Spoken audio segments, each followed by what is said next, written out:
Texas City, Texas, April 16, 1947, 8 in the morning, down at the docks of the port of Texas City, longshoremen prepping the SS Grand Camp for departure pull back a hatch and find the cargo hold filling with smoke. The smoke is bright orange, beautiful almost, the color of a sunset. Word travels through the dock. Somebody calls the volunteer fire department. Workers from the nearby Monsanto chemical plant come down to look. Folks from town wander over. A few bring lawn chairs. Children point at the colors. Nobody runs. The smoke is too pretty. You're listening to the Unlit Room. Every story in here actually happened. That's the part that should scare you. New stories every day, Monday through Saturday. Today, a Texas town gathers on the dock to watch a beautiful warning sign. 16 minutes later, more than 500 of them are dead, and the entire fire department is gone.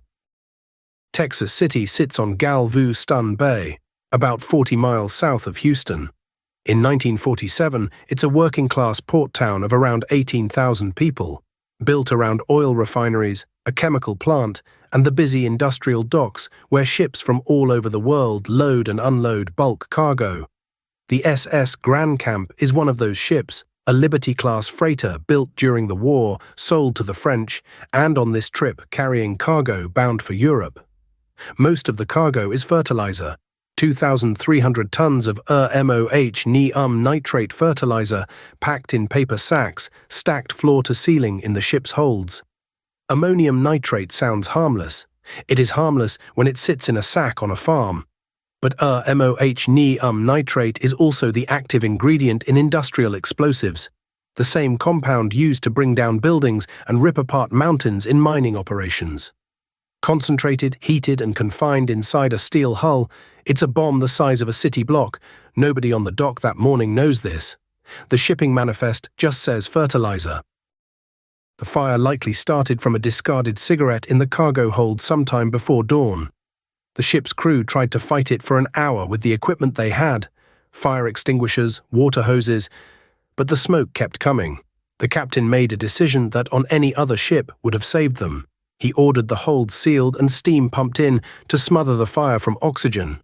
What he didn't know was that the heat from the steam was what would set the cargo off. By 8:30 in the morning, the smoke pouring from the deck had turned a deep, vivid orange, almost yellow at the edges, caused by the MOH nitrate decomposing inside the holds and releasing nitrogen oxides into the air. The color was so unusual that people drove to the dock just to see it. The Texas City Volunteer Fire Department arrived, all 28 men of it. Every single member of the department was there because that's how a small-town volunteer fire department works. When the alarm goes, you all go. They strung hoses across the dock and started spraying water onto the deck of the ship. Spectators kept arriving. The crowd grew to several hundred.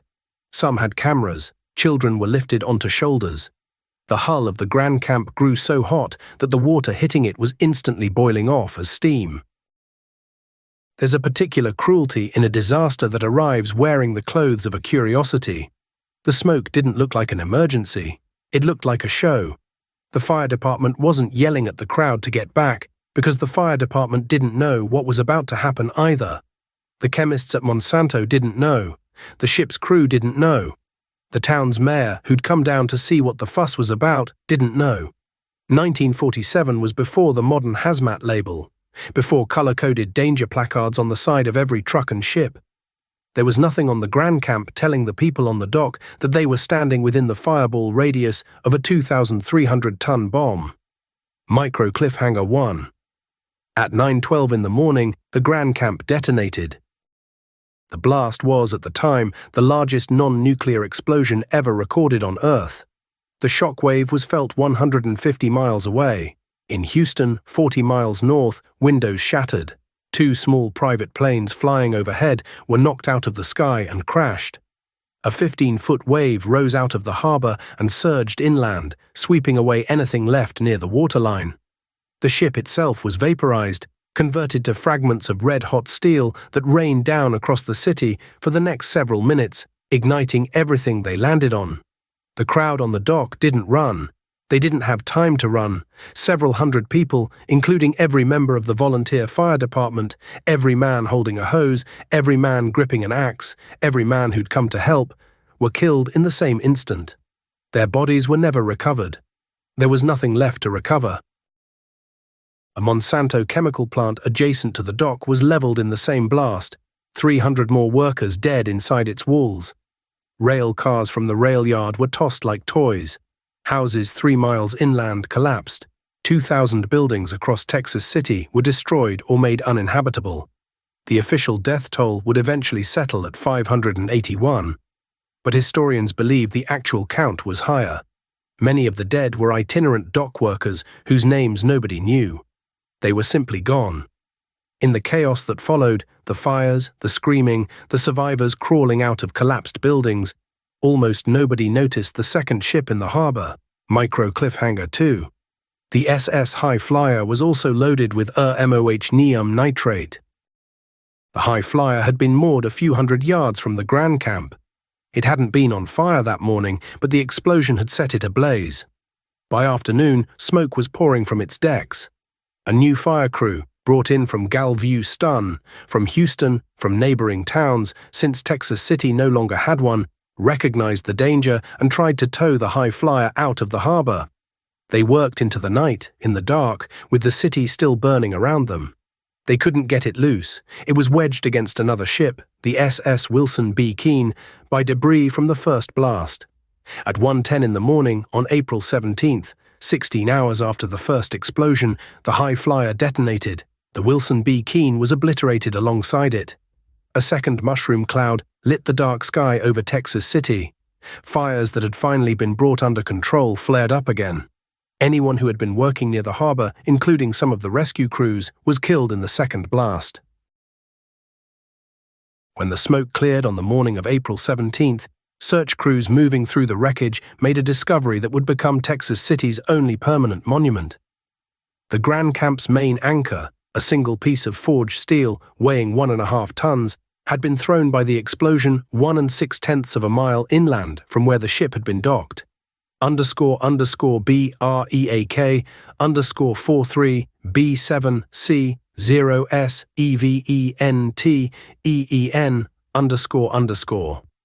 It was buried halfway in the earth in an empty lot, having traveled almost 2 miles through the air. Other parts of the ship were found even farther. Pieces of the engine block in pastures 5 miles away. Steel shrapnel was found embedded in trees on the far side of Galveston Bay. The town left the anchor where it landed. They built a small concrete pedestal around it. That anchor, the only large piece of the ship that survived, is the disaster's official memorial.